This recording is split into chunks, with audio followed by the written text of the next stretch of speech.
This woman is home with the 3 kids and there's a knock at the door.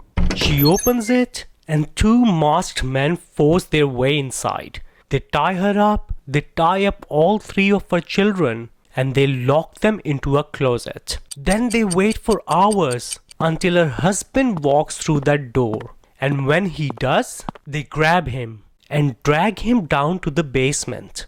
Now the guy they have dragged down to the basement is this guy, Carl Gaimari. He is 45 at the time and is a very successful trader. He basically works in financial markets, buying and selling things like gold, oil, that kind of thing.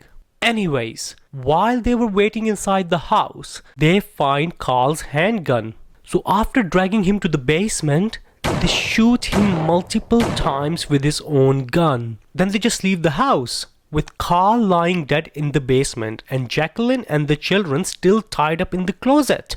Sometime later, Carl's 16-year-old daughter Becky gets home. She was out with her friends at the time. She notices the door is unlocked. She walks inside and she finds her mum and her siblings tied up in the closet. She unties them. They run downstairs to the basement and that's where they find Carl, dead on the floor.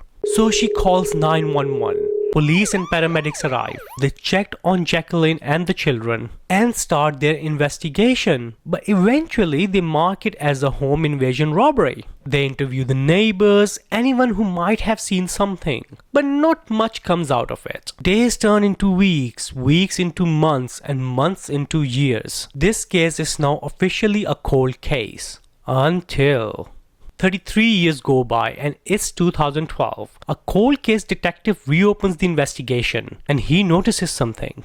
You know what? Let me tell you this story again from a different angle. So this story is about Jacquelyn, and Jacquelyn is having an affair and she wants to be with him really bad. But Jacquelyn has a problem. She can't just leave her husband as she doesn't want to go through divorce and lose her house plus her children, etc. So she comes up with this crazy idea and she hires 2 men. One day Carl goes to work and Jacquelyn lets the men into the house. The plan is simple. Make it look like a home invasion. They tie Jacquelyn and the children up and lock them in the closet. And then they wait for Carl to come home. And you know what happens next. Just a few weeks after Carl's death, Jacquelyn's boyfriend moves in with her. And just after 3 months, they get married.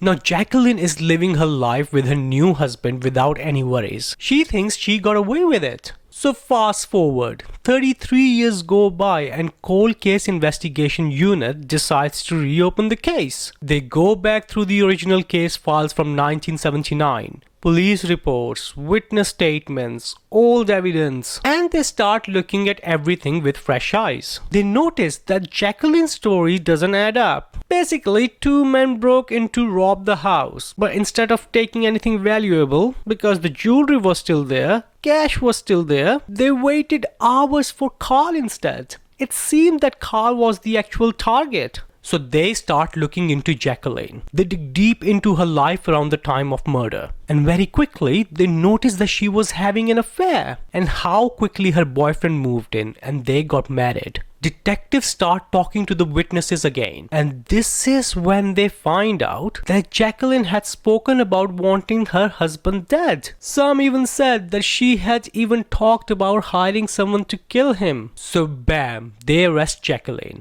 In 2016, the case finally goes to trial and the jury finds her guilty. She gets sentenced to 30 years.